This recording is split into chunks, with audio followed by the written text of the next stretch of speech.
Ang buong silid-aralan ay napuno ng malalakas at mapang-asar na tawa ng si G. Williams, ang kilala at mayabang na guro sa advanced math, ay sarkastikong iniabot ang isang pirasong chalk kay Marcela Suarez, ang matandang tagalinis. Para sa kanila, si Marcela ay isa lamang tahimik na babaeng nagwawalis ng sahig. Isang taong ang magagaspang at kalyo-kalyong mga kamay ay nagsasalaysay ng isang buhay na ginugol sa paglilinis para sa iba. Kaya naman nang si G. Williams habang nakangisi ay hinamon siyang sagutin ang mahirap na problemang nakasulat sa pisara, walang nakaakalang gagawin niya iyon. Akala ng lahat, yuyuko lang siya at lalabas ng silid na may kahihiyan. Ngunit ang sumunod na pangyayari ay nagpatahimik sa buong silid. Tumigil ang mga tawa. Sa halip na lumayo, humakbang si Marcela ng may payapang determinasyon, kinuha ang chalk at pinatunayan na higit pa siya sa anuman na ipinagpalagay nila. Sa sandaling iyon, nabasag ang lahat ng maling akala. Namangha ang lahat sa kanyang pambihirang galing. Ang Morrison High School, na matatagpuan sa isang mayamang pamayanan, ay kilala sa pagiging mahigpit sa akademiko at kadalasang pinapasukan ng mga estudyanteng puti mula sa mayayamang pamilya.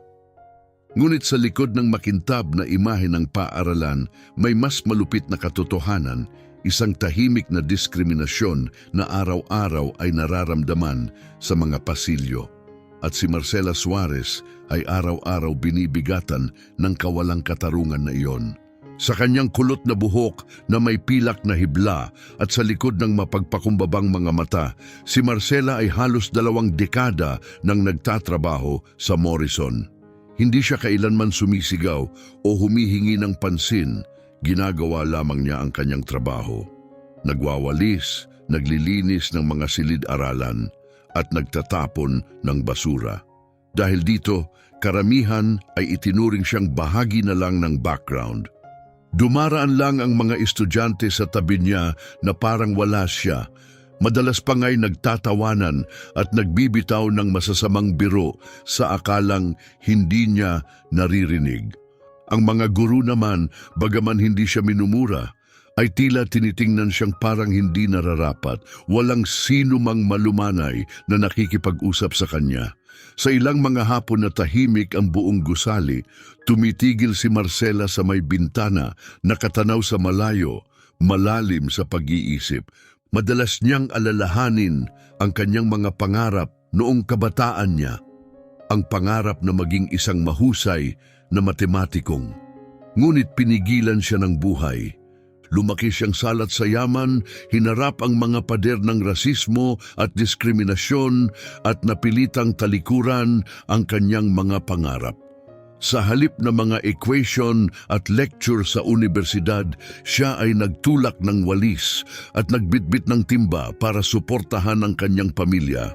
Habang lumilipas ang panahon, ang mga tingin, ang mga komentaryo at ang hindi pagtingin sa kanya bilang tao ay unti-unting nakapagpabigat sa kanya. Parang naging invisible siya sa lahat. Tinanggap ang pananahimik at kalupitan bilang kapalaran niya. Wala siyang inaasahan na higit pa roon. Ngunit ang hindi alam ni Marcela, may isang bagay pang hindi inaasahang mangyayari. Isang tagpong magpapayanig sa pader ng Morrison High at pipilitin ng lahat na harapin ang tunay nilang pagtrato sa kanya. Umagang iyon, matapos niyang linisin ang mga pasilyo tulad ng dati, tahimik na pumasok si Marcela sa silid ni G. Mark Williams upang walisin ang chalk dust. Lagi siyang maingat at tahimik gumalaw upang hindi mapansin. Ngunit kahit ganoon, ang kanyang presensya ay tila nakaaabala sa ilan, lalo na sa mga may pagtingin sa iba bilang mababa. Isa si G. Williams sa pinakarespetadong guro sa paaralan, kilala sa talino at karisma, ngunit may taglay na kayabangan. Naniniwala siyang wala nang hihigit sa kanyang katalinuhan at bagaman hindi niya lantaran sinasabi, ang kanyang kilos patungkol sa mga taong may kulay ay nagpapahiwatig ng kanyang pagkiling. Nang araw na iyon, Habang yumuko si Marcela upang pulutin ang lukot na papel sa paanan ni Williams, ngumisi ito ng may pagyayabang. Isang malupit na ideya ang pumasok sa kanyang isip. Gusto niyang hiyain si Marcela, gawing biro sa harap ng klase. "Marcela," tawag niya ng mariin. Ang boses ay tumusok sa katahimikan ng silid.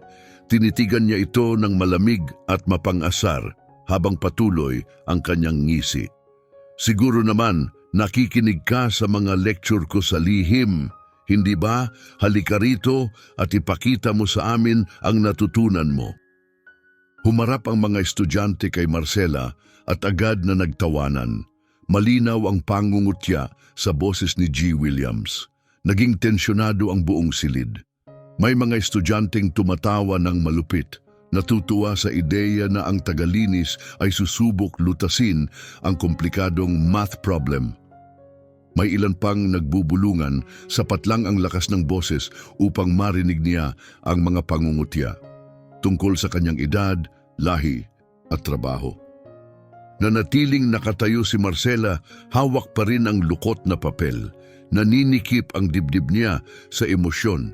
Tumingin siya kay G. Williams, umaasang babawiin nito ang sinabi o kahit man lang ipakita ang kaunting kabaitan.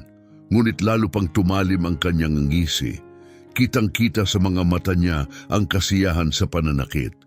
"Sige na, ginang Marcela," dagdag ni Williams, mas malakas ang boses, sabay tawa ng klase. "Mahirap to. Sumuko na nga pati mga top students ko. Pero baka ikaw ang nakatagong henyo. Tingnan natin." Naghintay ang lahat, tila naghihintay ng kanyang pagkabigo. Sa loob-loob niya, nanginginig si Marcela, kumakabog ang dibdib, halos tumulo na ang luha, ngunit matagal na niyang natutunang huwag hayaang makita ng iba ang kanyang kahinaan, lalo na ng mga nagnanais siyang madurog. Huminga siya ng malalim at doon gumawa siya ng desisyon. Hindi na siya lalakad palayo. Sa unang pagkakataon sa mahabang panahon, pinili ni Marcela na huwag manahimik. Lumakad siya papunta sa pisara at napatahimik ang klase. Nakatayo si G. Williams, nakatawang nakapamewang, siguradong magpapahiya si Marcela. Ngunit wala siyang kaalam-alam sa tunay na mangyayari. Bawat hakbang ni Marcela ay umalingaw-ngaw sa silid. Damang-dama ang tensyon. Naririnig niya ang tibok ng sarili niyang puso. Ang mga tawa, panghuhusga, galit, lahat iyon ay unti-unting nawala sa kanyang isipan. Sa sandaling iyon, dinala siya ng kanyang isipan sa isang alaala. Isang alaala na matagal na niyang kinubli. Mahigit 30 taon na ang nakalipas. Ilang taon na ang nakalilipas, si Marcela Suarez ay isa sa iilang estudyanteng nakapasok sa prestihiyosong mathematics program ng Columbia University. Agad na napansin ng kanyang mga propesor ang talas ng kanyang isipan at husay sa paglutas ng mga problema. Ngunit habang ang kanyang talino ay humakot ng paghanga mula sa ilan, nakatanggap din siya ng inggit at tahimik na paghamak mula sa marami sa kanyang mga kaklase, lalo na mula sa mga puti. Para sa kanila si Marcela ay hindi nababagay sa lugar gaya ng Columbia, hindi dahil sa kanyang marka, kundi dahil sa kulay ng kanyang balat at pinagmulan. Naalala pa rin niya ang mapapait na umagang iyon, ang mga panahong may nakasulat na mapanirang salita sa kanyang pintuan. "Bumalik ka kung saan ka nararapat at hindi ka nababagay sa Columbia." Mas masakit ang mga salitang yon kaysa sa maiisip ng karamihan. Naalala niya kung paano siya hindi sinasama sa mga study group, kung paanong binabaliwala ang kanyang opinyon at kung paano siya tinitingnan ng mababa ng ilang propesor kapag nagtatanong siya. Para bang ang kanyang presensya ay isang pagkakamali na hindi matanggap ng mga tao roon. Ngunit tiniis ni Marcela ang lahat. Hindi lamang niya tinutupad ang sariling pangarap, dala niya ang pag-asa ng kanyang buong pamilya. Marami nang isinakripisyo ang kanyang mga magulang para bigyan siya ng pagkakataong makamit ang mas magandang kinabukasan. Mahaba at mabigat ang mga araw na kanilang trinabaho upang makapag-aral siya, magtagumpay at mabago ang kanyang buhay. Ngunit kahit gaano ka man magsikap, may mga hampas ang buhay na hindi mo inaasahan. Isang araw, naaksidente ang kanyang ama sa trabaho, wala nang ipon ang kanilang pamilya at lalo pang naghigpit ang sinturon. Lumaki ang pressure sa bawat araw. At si Marcela, na nooy bata pa, ay kinailangang gumawa ng isang napakahirap na desisyon, ang iwan ang kanyang pangarap. Umalis siya sa Colombia hindi dahil gusto niya, kundi dahil kailangan niya. Hindi niya makalimutan ang tagpong iyon. Nakatayo sa harap ng mga tarangkahan ng unibersidad, may mga luha sa kanyang pisngi at tahimik na nangangakong babalik siya balang araw sa mundong minahal niya. Ngunit hindi iyon naging madali. Lumipas ang mga taon na puno ng hirap, sakripisyo at mga nawalang pagkakataon. Itinago niya ang kanyang talino, itinuon ang sarili sa mga trabahong pang-araw-araw. Naglilinis ng sahig, nagwawalis sa mga silid-aralan, at inilihim ang dating galing na tila isang lihim na siya na lang ang nakakaalam. Sa loob ng 30 taon, tinago niya ang bahagi ng sarili niyang iyon. Sanay na siya sa mga mapanuring tingin, sa mga bulungan, sa pangmamaliit. Halos napaniwala na rin niya ang sarili na hindi na mahalaga ang lahat. Ngunit ngayon, habang nakatayo siya sa silid-aralan ni G. Williams, ang lahat ng kirot ng nakaraan ay tila muling bumalik. Bawat mapanirang salita, bawat pagmamaliit, bawat pagkakataong sinabi sa kanya na hindi siya sapat, lahat iyon ay bumigat sa kanyang dibdib na parang sariwang sugat. Napatanong siya sa sarili, bakit palaging itinutulak ng mundo palayo ang mga kagaya ko? Bakit palaging pinaliliit kami? Ngunit bago siya muling madurog, may nagising sa kanyang kalooban, isang bagay na matatag at hindi matitinag. Hindi na siya lalakad palayo, hindi na siya mananahimik habang tinatawanan siya. Ngayong araw, tatayo si Marcela ng taas noo at ipapakita kung sino talaga siya. Hindi dahil sa awa, hindi dahil sa trabaho niya, kundi dahil sa kanyang talino, lakas at dangal. Lumipas ang unos ng alaala at naiwan ang isang nakakagulat na katahimikan. Nakatayo si Marcela sa harap ng pisara, puno ng mga komplikadong equation na matagal na niyang hindi nahawakan. Ngunit sa halip na takot, ang naramdaman niya ay kalinawan. Hindi na siya pinapahina ng mga titig sa kanya. Sa halip, ito ay nagbibigay ng lakas. Tahimik siyang tumingin kay G. Williams. Nakatitig ito sa kanya, may ngising mayabang pa rin, umaasang siya'y mabibigo. Ngunit hindi iyon mangyayari, hindi ngayon at hindi na kailanman. Hinintay ng buong klase habang pinulot ni Marcela ang puting chalk.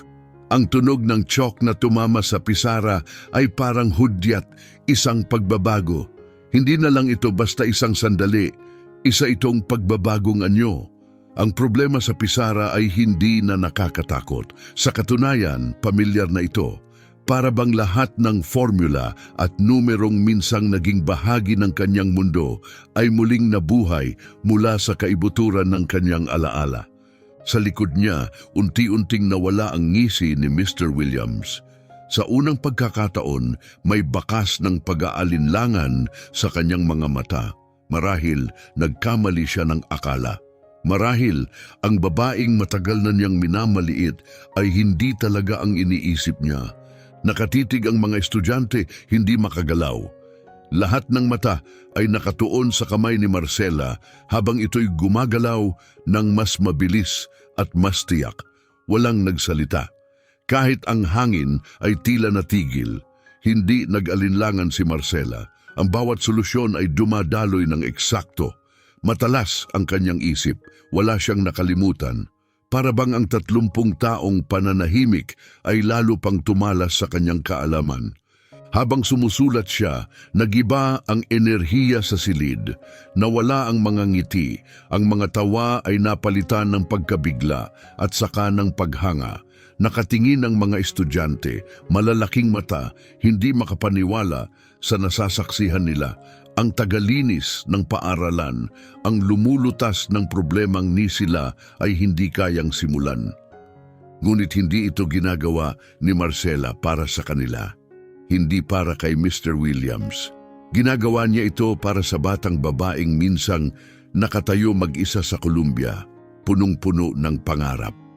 Para ito sa kanyang mga magulang na naniwala sa kanya, para ito sa sarili niya. Nang ibaba niya ang chalk at humarap sa klase, walang palakpakan, walang hiyawan, tanging katahimikan. Tinitigan niya si G. Williams, maputla na ang mukha nito, wala nang bakas ng kayabangan. At sa isang malinaw, matatag na tinig, sinabi niya, ito ang sagot na hinahanap mo. Ang mga salitang iyon ay umalingaw-ngaw sa buong silid, hindi malakas, ngunit hindi kayang baliwalain. Sa sandaling iyon, hindi siya tagalinis, hindi siya isang nakalimutang estudyante o isang dukhang babae na pinabagsak ng buhay. Siya si Marcela Suarez, matatalino, marangal at sa wakas nakita na. Sa unang pagkakataon sa loob ng mga dekada, pinili ni Marcela Suarez na lampasan ang pananahimik. Sa araw na ito, tumayo siya ng taas noo laban sa mga pagkiling na matagal nang bumalot sa kanyang buhay at ibinunyag ang katalinuhang matagal niyang ikinubli sa kaibuturan ng kanyang pagkatao. Ang kanyang mga salita, kalma ngunit makapangyarihan, ay umalingaw-ngaw sa nakabibinging katahimikan ng silid-aralan, isang katahimikan na tila pinahinto maging ang oras. Walang naglakas loob magsalita, para bang kahit isang bulong lang ay maaaring sirain ang mahika ng nasaksihan nila. Dahan-dahan, muling humarap si Marcela sa pisara. Alam niya ang isang bagay na saka pa lang nauunawaan ng lahat sa silid. Hindi sapat ang mga salita upang baguhin ang mga pusong binulag ng kamangmangan, upang wasakin ang taon ng pagkiling at paghusga. Kailangan niyang patunayan ito, higit sa alinlangan. Sa matatag na mga kamay at tahimik na determinasyon, muling tinaas ni Marcela ang chalk. Ngayon, mas matapang, mas matalim, at mas sinadya ang bawat guhit niya. Bawat simbolong matematikal na kanyang isinulat ay tila nabuhay at maayos na bumagsak sa tamang lugar. Ang kanyang kilos ay walang kahirap-hirap, parang ang wika ng mga numero ay palaging bahagi na niya, isang extension ng kanyang pagkatao. Buong konsentrasyon siyang nagtrabaho, bawat equation ay dumaloy ng malinaw, bawat formula ay perpektong nakasunod sa isa't isa. Manatiling tahimik ang buong silid. Ang mga estudyanteng dati nagtatawa at nangmamaliit sa kanya ay ngayon ay natigilan, gulat na gulat at puno ng pagkamangha. Ang pagbabago sa kanilang mga mukha ay hindi maikakaila. Mula sa pag-usisa, naging paghanga hanggang sa isang bagay na mas malalim pa, paggalang. Maging ang mga pinakamagaling na estudyante, yaong mga ipinagmamalaki ang kanilang katalinuhan ay nabigong lutasin ang problemang ngayoy kinakaharap ni Marcela ng may tiwala at biyaya. Sa sulok, nakatayo pa rin si G. Williams, tuwid ang katawan ngunit tila hindi na makahinga. Nakatitig siya, hindi na makapagsalita at wala na ang dati niyang kayabangan. Habang patuloy sa pagsusulat si Marcela, tila bawat linya sa pisara ay unti-unting nagwawasak sa kanyang pagmamataas. Bawat kalkulasyon ay isang tahimik na rebelyon. Bawat sagot ay pagtanggi sa lahat ng inaakala ni Williams tungkol sa kanya. Ang matatalim na simbolo sa pisara ay tila binubura ang taon ng pagkiling, piraso sa piraso, sa harap mismo ng kanilang mga mata. Nang ilagay na ni Marcela ang huling marka at umatras, kitang-kita ang sagot, malinaw, kumpleto at perpekto. Wala ni isang pagkakamali, ni isang kapintasan, na natili pa rin ang katahimikan, tila kinailangan muna ng klase ng ilang sandali upang lubos na maunawaan ang kanilang nasaksihan. Unti-unting nagsimula ang mga bulungan. Ngunit ngayon wala nang panunuya, wala nang tawanan. Ang mga bulong ay puno ng paghanga. Hindi ako makapaniwala na sagot niya talaga. Yun yung problemang di nga natin nasimulan. Nag-iba ang ihip ng hangin, ang pagkabigla ay naging pagkilala. Hindi na matatanggi ang katotohanan. Ginawa ni Marcela Suarez ang hindi nila kayang gawin at ginawa niya ito ng may kababaang loob at dignidad. Hindi pa rin gumagalaw si Mr. Williams. Maputla ang kanyang mukha, malalaki ang mga mata at puno ng pag-aalinlangan. Dati siyang simbolo ng awtoridad at kahusayan sa silid-aralan. Ngunit ngayon, ang katahimikan niya ay nagsasalita ng kahihiyan. Ang kumpiyansa niyang ginamit upang alipustahin ng iba ay nawasak ng sarili niyang kayabangan. Maingat na ibinaba ni Marcela ang chalk sa tabi ng pisara. Muli siyang humarap sa klase. Sa unang pagkakataon sa mahabang panahon, may namuong kakaibang damdamin sa kanyang dibdib. Isang matinding pagmamalaki at kalayaan. Hindi nagbago ang kanyang ekspresyon, ngunit ang alab sa kanyang mga mata ay nagsabi ng lahat. Hindi na siya invisible. Lumabas siya sa anino at humarap sa liwanag, hindi sa pamamagitan ng galit, kundi sa pamamagitan ng talino at katotohanan. Ipinakita niya sa lahat na siya'y higit pa sa papel na ipinilit sa kanya. Ipinaglaban niya ang kanyang pagkakakilanlan. Habang nanatiling nakatayo, tila huminto ang oras. Ang tensyong bumalot sa silid ay unti-unting humupa, pinalitan ng mas maiingay at mas emosyonal na bulungan. Ang mga estudyanteng minsang tumingin sa kanya bilang tagalinis lamang, ay ngayon ay hirap unawain ang kanilang nasaksihan. Ang mga ekspresyon sa kanilang mukha ay may bagong kwento, isa ng pagsisisi, paggalang at pagninilay. Isang binata sa gitnang hanay, ang tahimik na yumuko at bumulong sa kaklase, nagkamali tayo, isa siyang henyo. Tahimik na tumango ang ilan, kita sa kanilang mga mata ang pagkapahiya. Hinusgahan nila si Marcela hindi base sa kakayahan, kundi sa kulay ng kanyang balat at trabaho niya. At ngayon, hindi nila mapigilang makaramdam ng pagsisisi. Mula sa unahan ng klase, nanatiling tahimik si Mr. Williams. Wala na ang dating matikas niyang tindig. Ang kayabangang dati mahigpit ang kapit ay napalitan ng kahihiyan, nasira ng matinding katalinuhan ng babaeng gusto niyang pahiyain. At ang pinakamasakit, kasalanan niya ito. Walang sinabi si Marcela, hindi siya ngumiti, hindi rin nagyabang, ngunit nanatili siyang nakatayo, matatag, payapa at mapagmasid. Sa kaloob-looban niya, may nagbago. Sa unang pagkakataon sa napakaraming taon, naramdaman niyang tunay siyang ipinagmamalaki ang sarili. Hindi dahil pinatunayan niyang mali ang iba, kundi dahil sa wakas, tumayo siya para sa katotohanan. Tiningnan niya ang mga kabataang nakatingin ngayon sa kanya. Wala na ang panunuya sa kanilang mga mata, may paggalang na. At doon niya naunawaan ang isang makapangyarihang bagay. Sa pagsagot niya sa problemang iyon, hindi lang niya pinatunayan ang talino niya.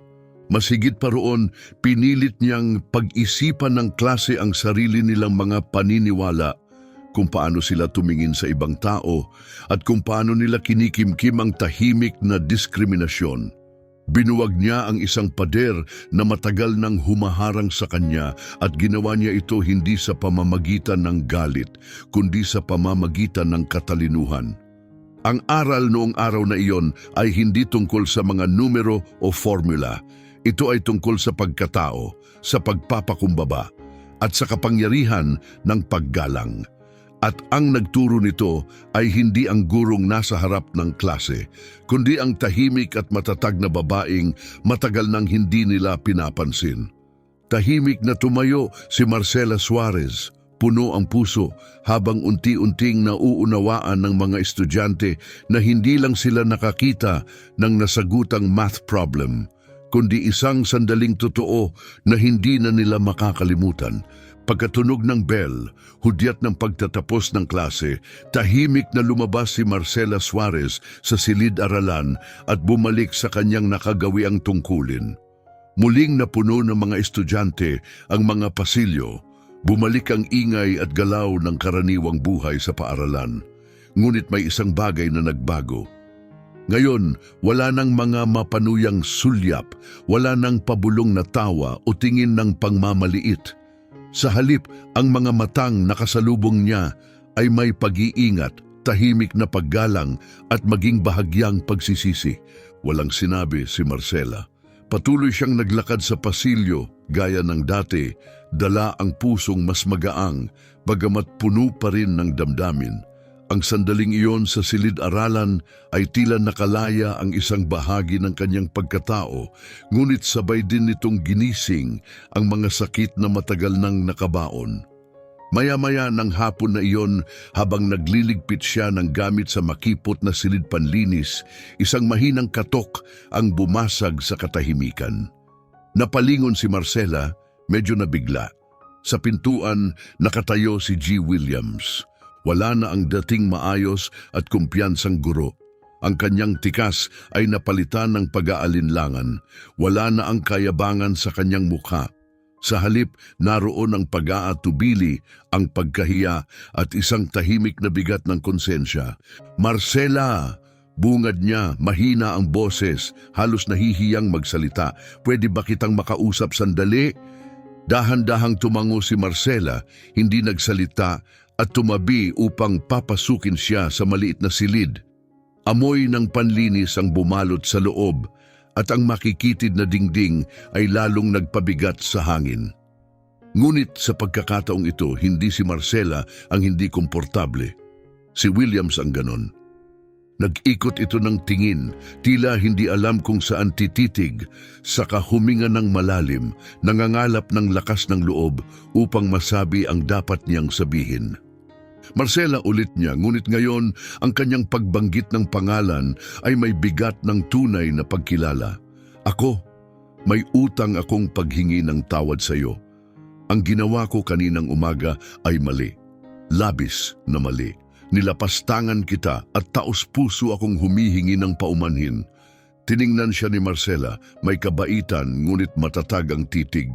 Ramdam niya ang sinseridad nito, ngunit alam din niyang ang sandaling ito ay hindi lamang para sa pagtubos ni Williams. Ito rin ang pagkakataon niya upang sa wakas ay mailabas ang matagal ng kinimkim sa puso. "Ginoong Williams," tugon niya, kalmado ang boses ngunit hitik sa kahulugan. "Ang nangyari ngayong araw, hindi ito bago sa akin. Halos buong buhay ko, hinusgahan, binaliwala at isinantabi ako dahil lamang sa kulay ng aking balat." Bahagyang nanginginig ang kanyang tinig, ngunit hindi siya tumigil. Matatag ang tono, karga ang lakas ng mga taon ng pananahimik. Ngunit mas masakit ito ngayon dahil nangyari ito rito sa isang lugar na pinagtrabahuhan ko ng halos 20 taon. Isang lugar kung saan umaasa akong kung hindi man purihin ay igalang man lang. Sandaling natahimik si Marcela, tumingin sa mga istante ng panlinis at sa hawakan ng mop na nakasandal sa pader. "Minsan, estudyante rin ako, isang dalagang may mga pangarap. Nais kong maging isang matematikong, ngunit hindi palaging nabubuhay ang mga pangarap sa mundong puno ng pader na itinayo ng iba. Kailangan kong iwan ang lahat, hindi dahil hindi ko kaya, kundi dahil hindi ako tinanggap." Hindi nakasingit si Williams, hindi niya kayang gawin. Bawat salitang binibitawan ni Marcela ay parang suntok sa kanyang dibdib. Siya, na ipinagmamalaki ang kanyang edukasyon, ay gumawa ng pinakamalalang pagkakamaling maaring magawa ng isang guro. Ang humusga, mangutya at manakit batay lamang sa sariling akala. "Patawad na muli niyang sambit, ngayon ay may higit pang damdamin. Nagkamali ako, hindi mo yung karapat-dapat. At ngayong araw, mas marami kang itinuro sa akin kaysa sa kahit sino sa eskwelahang ito." Bahagyang ngumiti si Marcela, isang maliit ngunit taos-pusong ngiti. Hindi mapagmataas kundi mapagpalaya, parang bigat na matagal ng pasan ay sa wakas na ibaba na. "Hindi ko kailangan ang paghingi mo ng tawad para sa sarili ko," wika niya ng banayad. "Ngunit sana, tandaan mo ang aral. Ang halaga ng isang tao ay hindi nasusukat sa trabaho niya, sa kulay ng kanyang balat o sa suot niyang damit. Nasa ugali ito, nasa isip, at higit sa lahat, nasa kung paano siya makitungo sa kapwa. Tiningnan siya ni Williams at dahan-dahang tumango. Sa katahimikang yon, may bagay na nagbago, hindi lang sa kanya, kundi sa mismong hangin, sa paligid. May hindi sinasabing pag-unawa na dumaan sa pagitan nila, at sa makipot na silid na amoy bleach, naitanim ang binhi ng pagbabago. Nagpatuloy si Marcela sa kanyang trabaho sa hapon na iyon na parang walang nangyari. Nilinis ang mga silid-aralan, pinakintab ang mga bintana, winalisan ang mga pasilyo gaya ng palagi niyang ginagawa. Ngunit ang hindi niya alam, ang kanyang kwento ay kumalat na sa buong Morrison High na parang apoy. Hindi mapigil ng mga estudyante ang pag-uusap, "Narinig mo na ba kay Mrs. Marcela?" "Ohoho," sinagot niya, "yung pinakamahirap na problema ni Sir Williams, parang wala lang. Hindi lang siya tagalinis, isa siyang math genius. Mula silid-aralan hanggang cafeteria, mula gym hanggang library, ang kwento ni Marcela ay naging usap-usapan. Ang tahimik na babaeng dati parang anino lang ay ngayon ang pinaka-pinag-uusapan sa buong paaralan.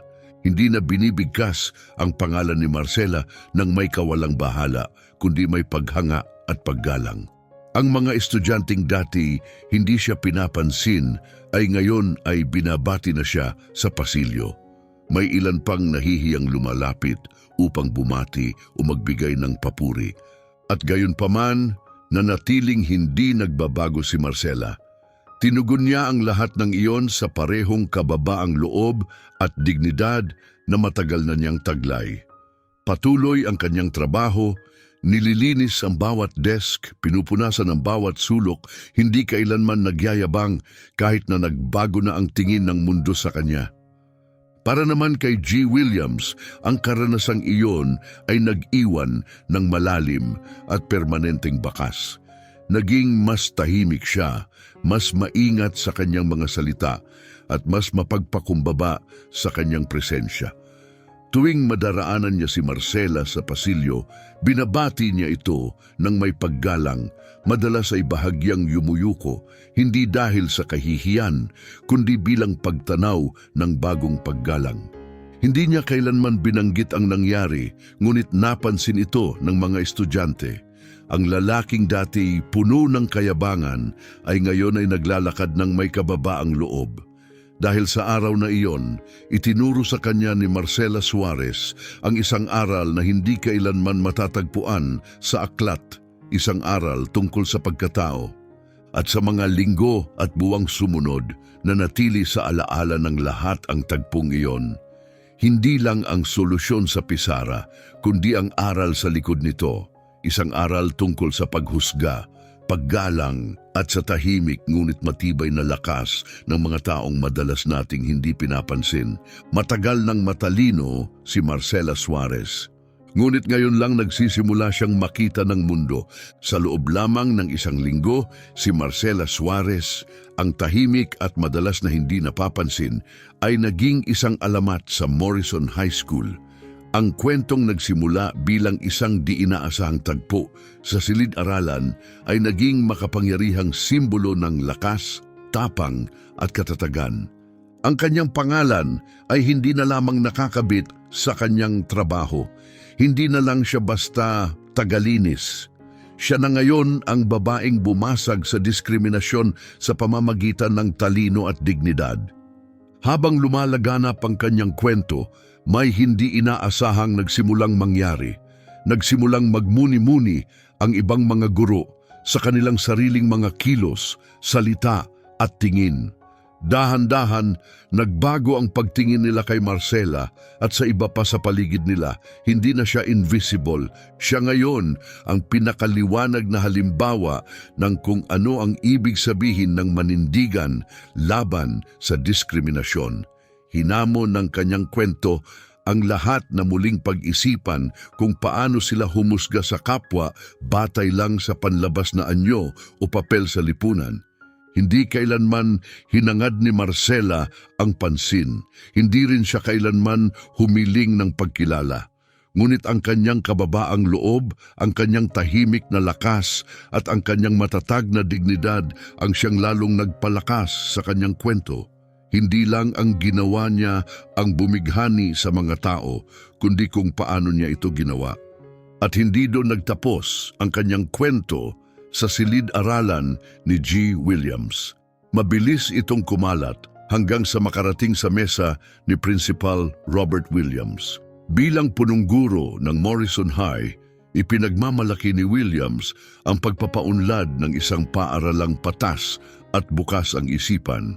Ngunit ngayon, matapos marinig ang kwento ni Marcela, naunawaan niya ang isang masakit na katotohanan. Ang diskriminasyon ay umiiral pa rin sa ilalim ng kanyang pamumuno. Tahimik, malalim pero totoo. Alam niyang hindi siya maaaring manatiling tahimik. Isang hapon, matapos umalis ang lahat ng estudyante at muling naging tahimik ang pasilyo, hinanap ni Principal Williams si Marcela. Natagpuan niya ito sa gitna ng pag-aayos ng mga gamit sa maliit at siksik na silid panlinis, abala sa paghahanda ng kanyang mga kasangkapan tulad ng nakagawian. Maingat siyang kumatok sa bukas na pinto. "Nge Suarez," mahinang wika niya. "Pwede ba kitang makausap sandali?" Nagulat si Marcela sa pagdating ng punong guro, ngunit ngumiti siya at tumabi upang papasukin ito sa makipot na silid na puno ng walis, mop at timba. Amoy panlinis ang paligid. Karaniwang lugar ito na walang pumapansin, ngunit ngayong araw ito'y may dalang mahalagang kahulugan. Saglit na luminga si Principal Williams, pinakiramdaman ang payak na espasyo. Pagkatapos ay tumingin siya kay Marcela, tapat ang mga mata. "Narinig ko ang nangyari sa klase ni G. Williams," panimula niya, seryoso ang boses. "At nais kong sabihin na lubos akong humihingi ng tawad. Maliwanag sa akin ngayon na kahit dito sa paaralang ito, kung saan sinusubukan nating maging mas maayos, may mga ugat pa rin ng diskriminasyon na hindi pa natin natutugunan." Tahimik lang si Marcela, nakinig siya, mapagpasensya, hinihintay ang kasunod. "Ngunit hindi lang ako narito upang humingi ng tawad," dagdag ni Principal Williams. "Gusto kong kumilos, kaya nais kong ialok sa iyo ang posisyon bilang miyembro ng Math Faculty. Part-time kung nais mo. Ipinakita mo hindi lamang ang iyong husay, kundi ang kakayahan mong magbigay inspirasyon. Naniniwala akong ang iyong presensya sa staff natin ay makakapagbago, hindi lamang sa pananaw sa math, kundi sa isa't isa." Naantig si Marcela, ang alok ay tila alon ng alaala. Muling bumalik ang matagal ng pinangarap niyang maging guro, na minsan gusto rin niyang tumayo sa harap ng klase. Ibahagi ang ganda ng mga numero, ngunit sa paglipas ng panahon, natutunan din niyang may mas malalim pang kahulugan sa halaga ng isang tao. Tiningnan niya si Principal Williams na may kabaitan sa mga mata.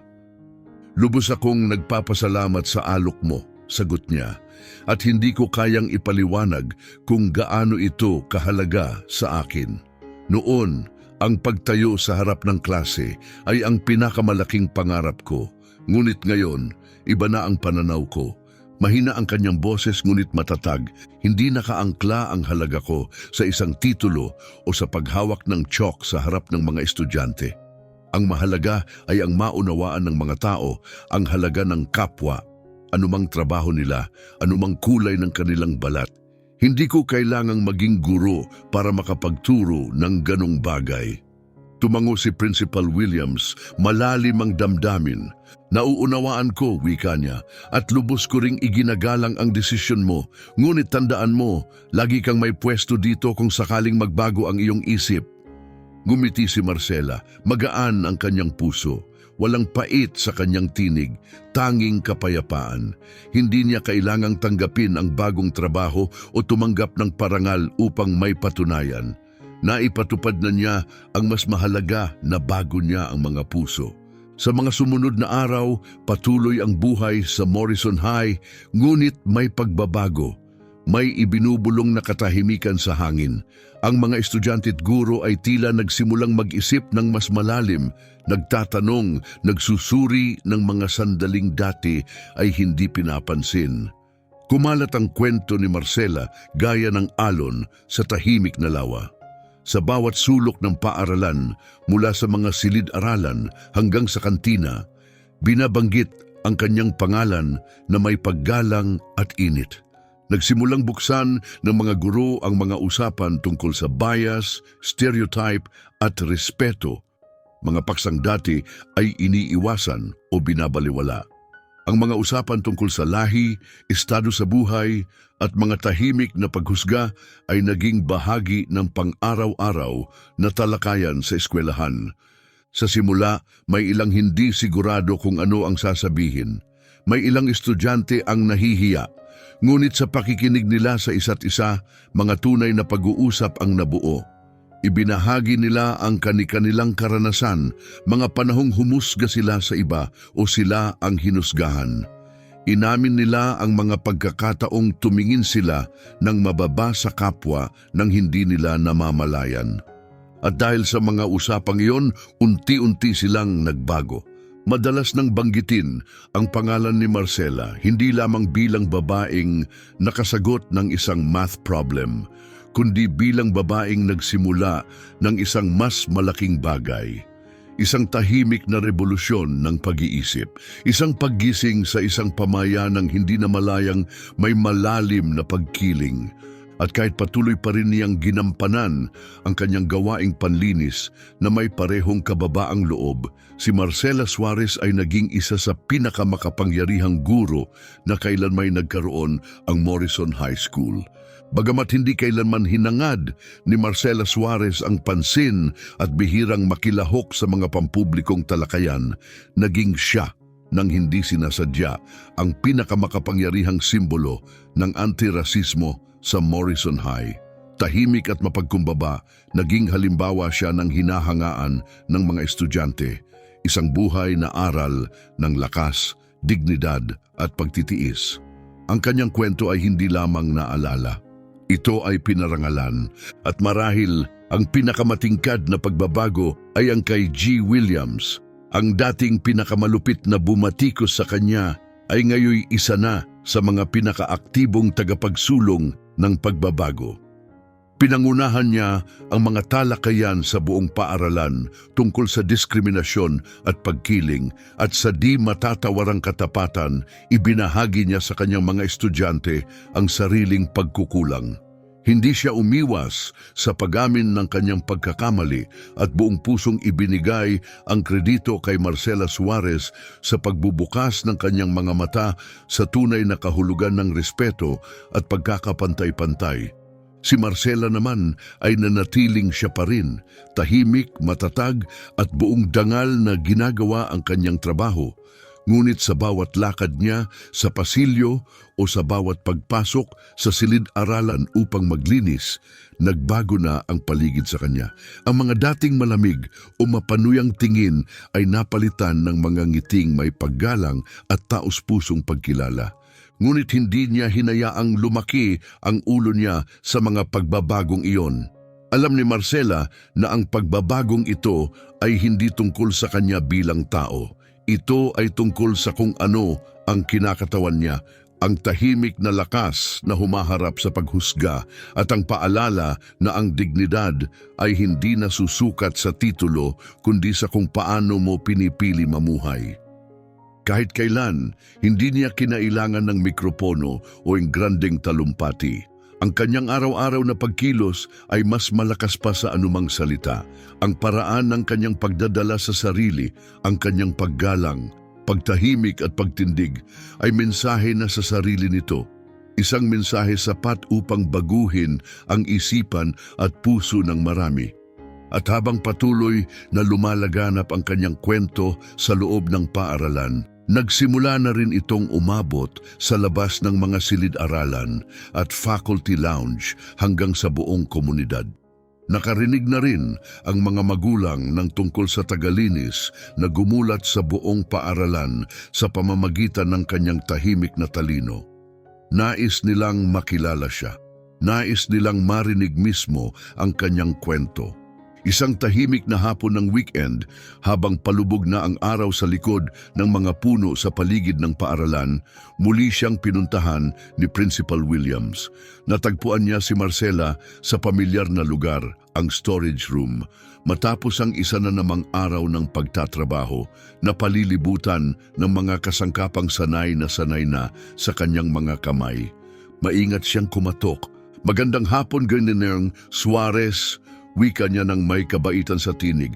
"Sanay hindi kita na istorbo." Napalingon si Marcela at bahagyang ngumiti. "Hindi po, G. Williams. Ano pong may tutulong ko?" Sandaling tumigil si Principal Williams, tila pinipili ang mga salita. "May plano kaming malaking pagtitipon dito sa paaralan," aniya. Lalahok ang mga estudyante, guro, magulang at mga kasapi ng komunidad.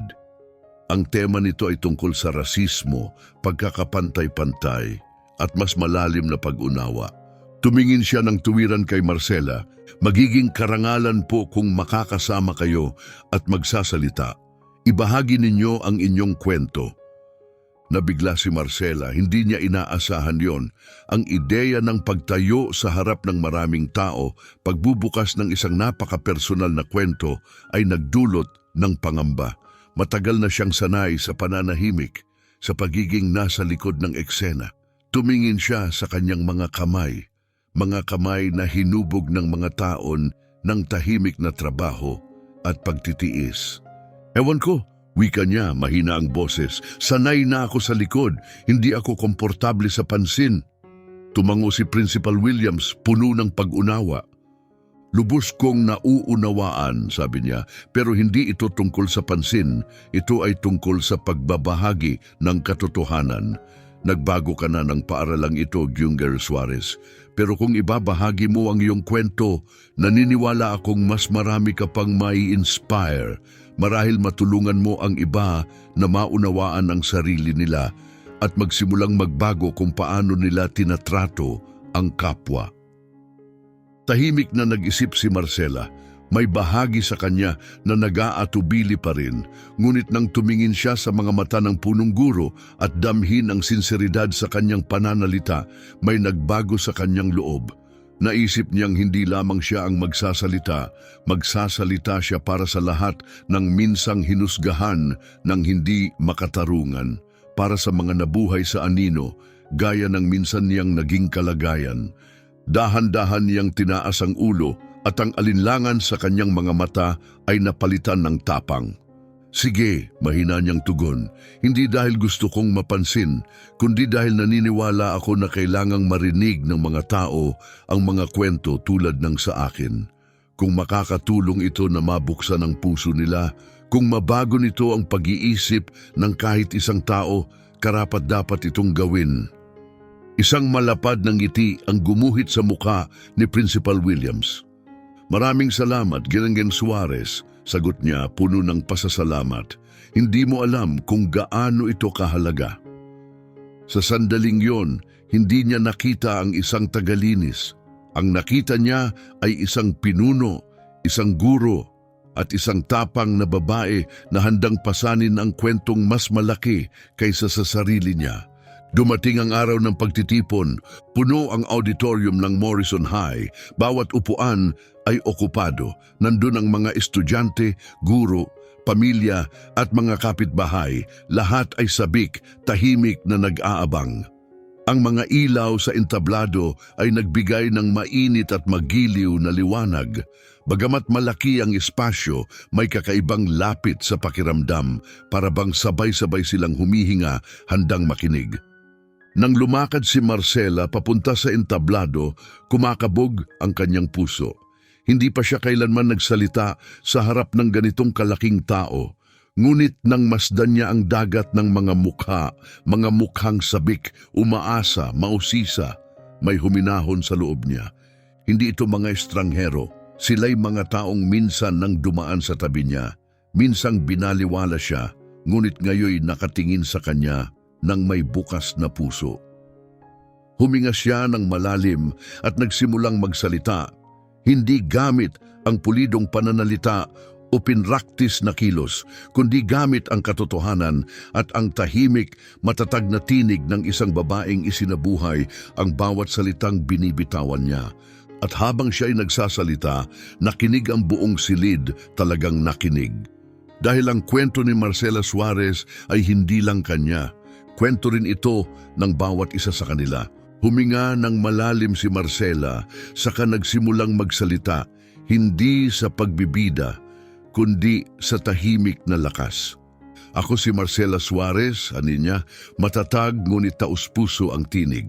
Marahil karamihan sa inyo ay kilala lang ako bilang tagalinis ng paaralang ito. Ngunit ang hindi ninyo alam ay dati rin akong may ibang pangarap. Sandaling tumigil siya, saka muling nagsalita, malambot ang mga mata ngunit matibay ang tingin. Noon pinangarap kong maging isang matematikong. Ako'y naging estudyante sa Columbia University, puno ng pag-asa.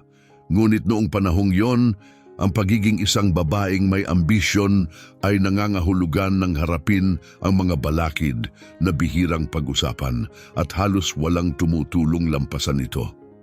Sa payak na katapatan, sinimulan ni Marcela ang pagbabahagi ng kanyang kwento, ang mga pagtanggi, masasakit na salita at ang tuloy-tuloy na diskriminasyong tiniis niya hindi lamang dahil sa kanyang pinagmulan, kundi dahil sa kung sino siya. Hindi niya ginawang trahedya ang kanyang buhay, ngunit ang katotohanan sa kanyang mga salita ay tumimo sa puso ng bawat nakikinig. Unti-unti, lalong naging tahimik ang silid na dadala ng tapat na damdamin sa bawat pangungusap. Mahigit 30 taon, pagpapatuloy niya, namuhay akong tahimik. Nagtrabaho ako sa paglilinis, pagsasabon, pagwawalis. Itinago ko ang aking edukasyon, ang pagmamahal ko sa matematika, dahil naniwala akong hindi titingnan ng mundo ang lampas sa kulay ng aking balat o titulo ng aking trabaho. Tumingin siya sa paligid ng auditorium, ngunit nagkamali ako. Umangat ang kanyang tinig, hindi sa galit kundi sa tapang, matatag at buo. Ang talino, katalinuhan at dignidad ay hindi nasusukat sa trabaho natin o hitsura natin. Ang tunay na sukatan ay kung paano natin pinakikitunguhan ang kapwa at kung paano tayo namumuhay kahit walang nakakakita. Tahimik ang buong silid, walang maririnig, ni hindi ang yabag ng sapatos ni ang kaluskos ng papel. Para bang mismong oras ay tumigil upang makinig. Hindi ako naririto para humingi ng awa. Wika ni Marcela, emosyonal ang tinig, ngunit matatag pa rin. Narito ako upang ipaalala na bawat tao ay karapat-dapat igalang. Ang tunay na katarungan ay hindi dapat regalo ng iilan. Ito ay karapatan ng lahat, kahit sino pa sila. Tinitigan niya ang mga mata ng tagapakinig, mainit at may pananalig. Kapag tumigil tayong humusga batay sa itsura, sa trabaho o sa pinanggalingan, doon pa lamang natin mauunawaan ang tunay na respeto. At doon tayo magsisimulang bumuo ng mas maayos na mundo. Umurong si Marcela at ang kanyang mga salita ay tila naiwan sa hangin bilang isang tahimik na alingaw-ngaw. Walang gumalaw, walang pumalakpak agad, hindi dahil walang nakaantig, kundi dahil ang lalim ng kanyang mensahe ay kailangang lumapat muna sa puso. Nang nagsimula ang palakpakan, dahan-dahan ito, unti-unting lumawak, lumalim, hanggang tuluyan nitong pinuno ang buong auditorium. Hindi ito malakas o pabigla, kundi may paggalang, may emosyon, may pasasalamat. Tahimik na bumaba si Marcela mula sa entablado, mahinahong naglakad sa likod ng kurtina, matatag ang kanyang mga kamay, magaan ang kanyang paghinga. Inakala niyang baka lamunin siya ng takot sa sandaling yon, ngunit sa halip, kapayapaan ang kanyang naramdaman. Para bang sa wakas na ibaba na niya ang bigat na matagal na niyang pasan. Kinabukasan, bumalik si Marcela sa kanyang nakagawiang trabaho. Amoy pa rin ang bleach sa silid panlinis at maririnig pa rin ang patak ng tubig mula sa timba, ngunit may pagbabago. Sa kanyang paglalakad sa pasilyo, tinutulak ang kanyang cart. Hindi na siya iniiwasan ng mga estudyante. Sa halip, binabati siya ng may init at paggalang. Magandang umaga po, Ginoong Suarez. Maraming salamat po, ma'am. Mababang ngiti, magiliw na tango, maliliit ngunit makahulugang kilos ng respeto, naging bahagi na ng kanyang araw-araw. Ngunit para kay Marcela, ang pinakamahalagang pagbabago ay hindi ang pagtrato ng iba. Ito ay kung paano na niya tinitingnan ang sarili. Sa tuwing siya'y tumitingin sa salamin, hindi na niya nakikita ang tahimik na babaeng minsang nawala sa background.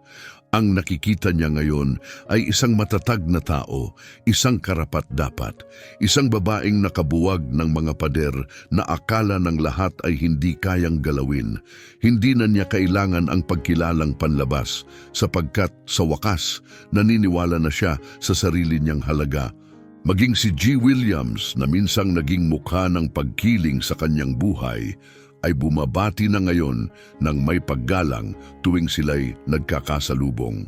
Nagbago ang kanyang tindig. Ang kanyang mga mata ay puno ng tunay na pagsisisi at bawat maliit na kilos ay palatandaan ng kung gaano kalayo na ang narating ng lahat. Sa pinakatahimik na mga sandali, mag-isa sa maliit niyang silid panlinis, madalas ay ngumingiti si Marcela sa sarili. Hindi dahil sa pagmamataas, kundi dahil sa isang malalim na kapayapaan. Isang ngiti ng taong hindi na nagtatanong kung saan siya nababagay.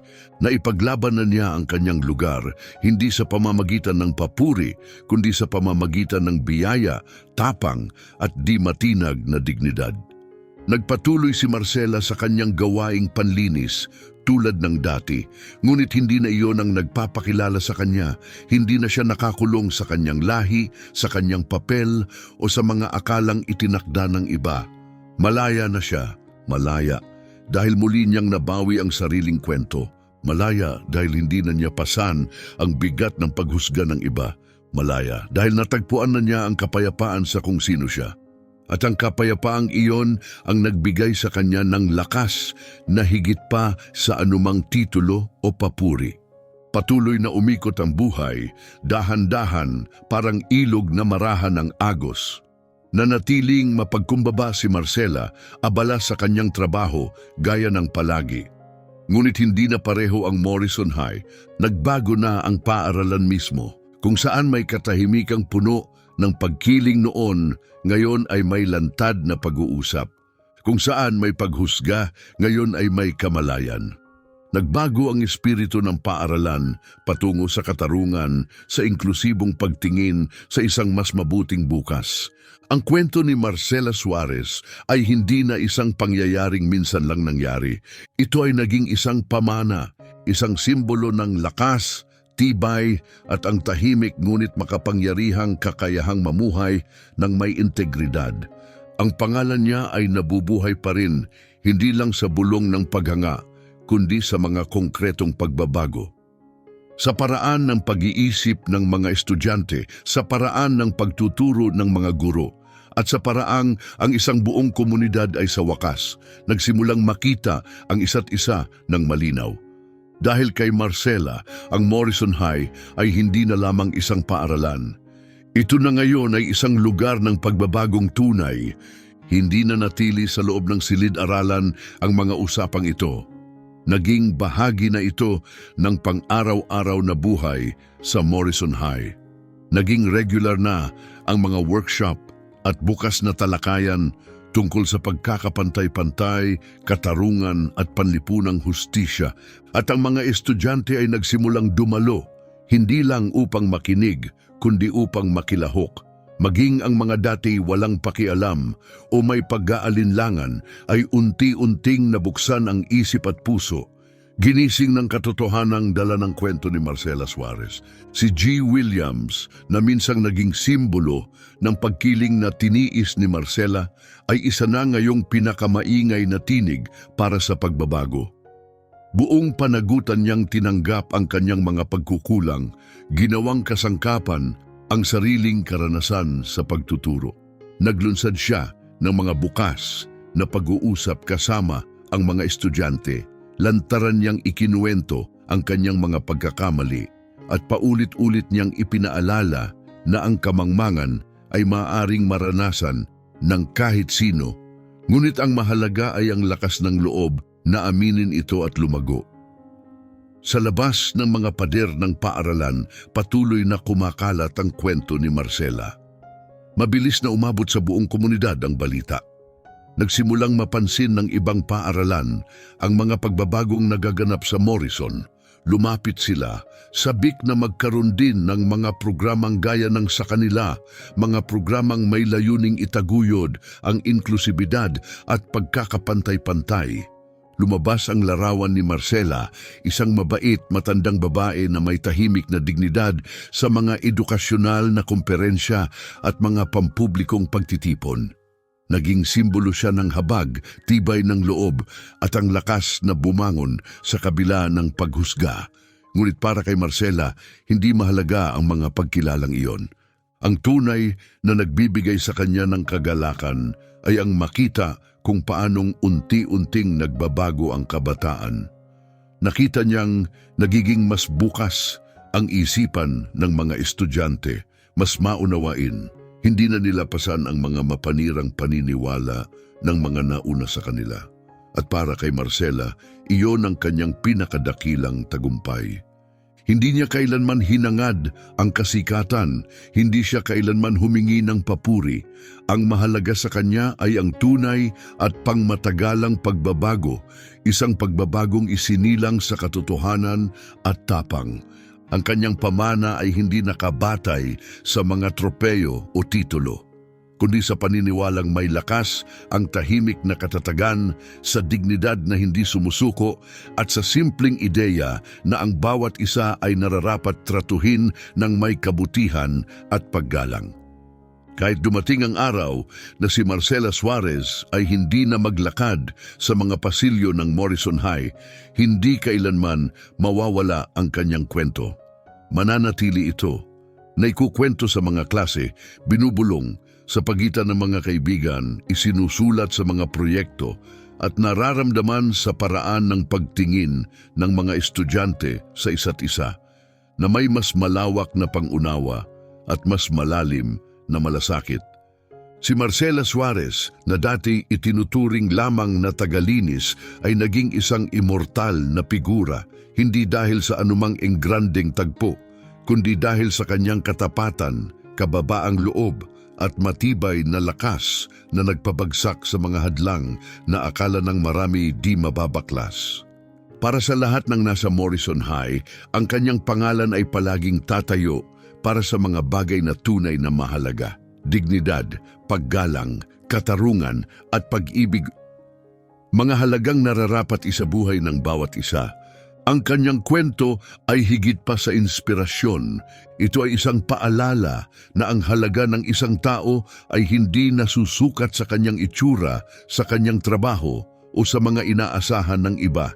Ang tunay na halaga ay nasa tapang niyang tumayo, sa kabutihang loob niya sa kapwa at sa kakayahang bumangon sa gitna ng pagsubok.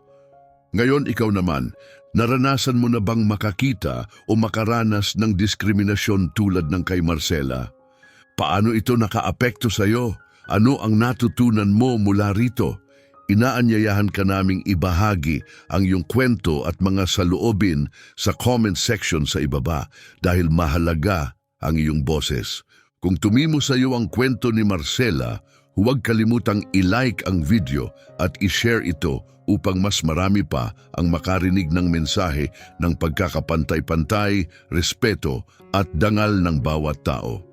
At syempre mag-subscribe sa aming channel para sa mas marami pang totoong kwento na kayang baguhin ang pananaw natin sa mundo, isa sa bawat tinig. Maraming salamat sa panunood at magkita-kita tayong muli sa susunod na video.